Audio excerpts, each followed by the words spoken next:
بسم اللہ الرحمن الرحیم۔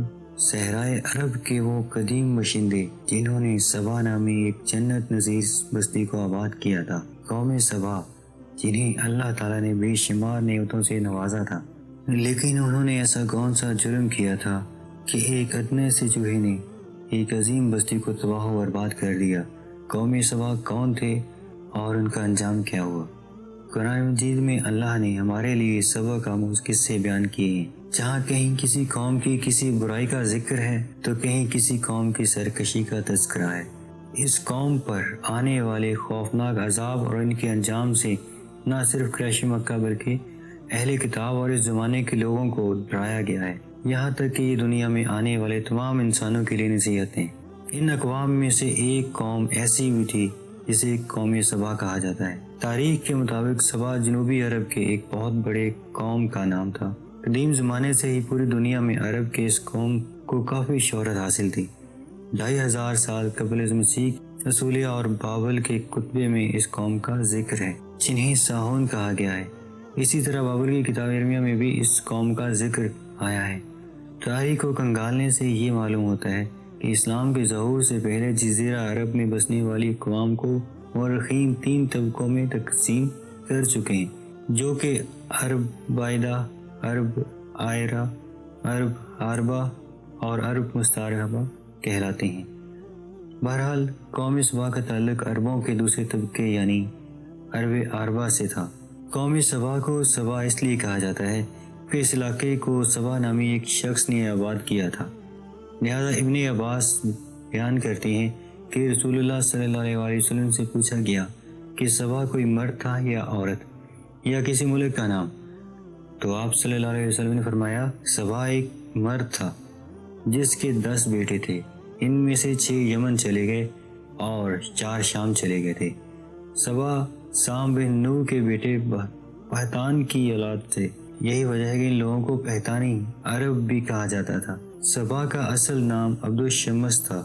اہل تاریخ نے یہ بھی لکھا ہے کہ عبد الشمس نے اپنے زمانے میں آخری نبی کی بشارت سنائی تھی اور وہ ایک نیک انسان تھا۔ سبا جنوبی عرب کے تمام قبائل کا جد امجد تھا۔ اس نے یمن کا مشہور شہر مارب کو آباد کیا تھا۔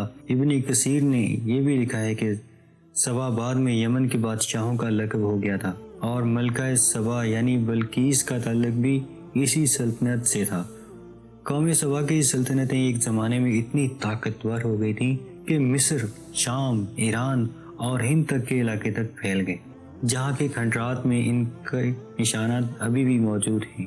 قوم سبا کا عروج کا زمانہ 1100 سال قبل مسیح ہے۔ جب داؤد اور سلیمان علیہ السلام کی حکومت آئی تو یہ قوم ایک مالدار قوم کی حیثیت سے مشہور ہو چکی تھی۔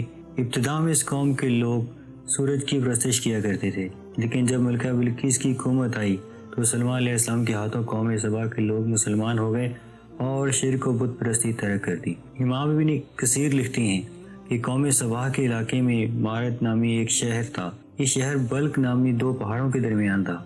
پہاڑوں سے بارش کا پانی آنے کی صورت میں یہ شہر ہمیشہ سیلابوں کو سب میں رہتا تھا۔ لہذا اس شہر کے بادشاہوں نے، جس میں ملکہ بلقیس کا نام بھی آتا ہے، دونوں پہاڑوں کے درمیان ایک مضبوط بند تعمیر کیا جس نے سیلاب کو روک کر پانی کا ذخیرہ بنا دیا۔ بند کے اندر اوپر نیچے پانی نکلنے کے لیے 3 دروازے بنائے گئے۔ اس بند کے نیچے ایک بڑا تالاب تھا جس میں 12 نہریں نکالی گئیں جو شہر کی مختلف اطراف میں پہنچائی گئیں۔ دونوں پہاڑوں کے کناروں پر باغات لگائے گئے تھے جس میں ہر طرح کی درخت اور ہر قسم کے پھل بکثرت پیدا ہوتے تھے۔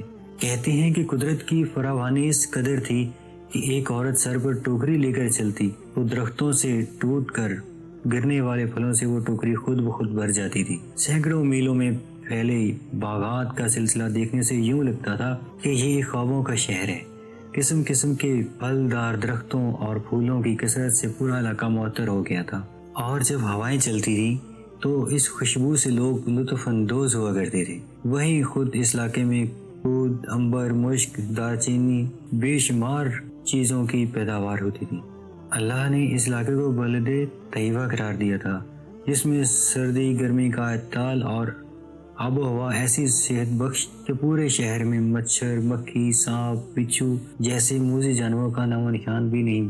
کہتے ہیں کہ ملکہ بلقیس سے سلیمان علیہ السلام کا رشتہ ہو جانے کے بعد قوم سبا ایک لمبے عرصے تک توحید پر گامزن رہی، مگر بعد میں انہوں نے بغاوت اور سرکشی شروع کر دی۔ وہ لوگ کافر ہو گئے، ان کے اندر شرک و بت پرستی کا زور ہو گیا۔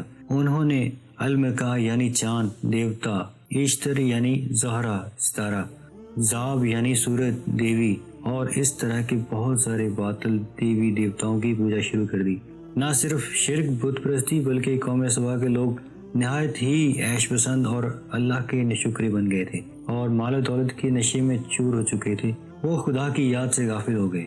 اتنی ساری نعمتوں اور راحتوں کی فراوانی کے باوجود وہ اللہ کو بھول بیٹھے اور دنیا کی دل فریبیوں میں ہی مست ہو گئے۔ قوم سبا کے لوگ اسراف کرنے لگے تھے اور خدا کی دی ہوئی نعمتوں کو بے جا برباد کرنے لگے۔ حالت یہ تھی کہ یہ لوگ خالص گندم کی بنی روٹیوں سے بچوں کی بدن کی گندگی صاف کیا کرتے تھے۔ بعد میں ان گندی روٹیوں کو اکٹھا کرنے سے ایک پہاڑ بن گیا۔ جب کوئی صالح شخص انہیں اس عمل سے ڈراتا اور اللہ کا خوف دلاتا تو جواب دیتے کہ جاؤ، ہمیں بھوک اور اناج کی کمی سے کوئی ڈر نہیں، ہمارے پاس بہت سارے پھل، گندم اور میوے ہیں۔ غرض یہ کہ نعمتوں کی کثرت نے انہیں غافل کر دیا۔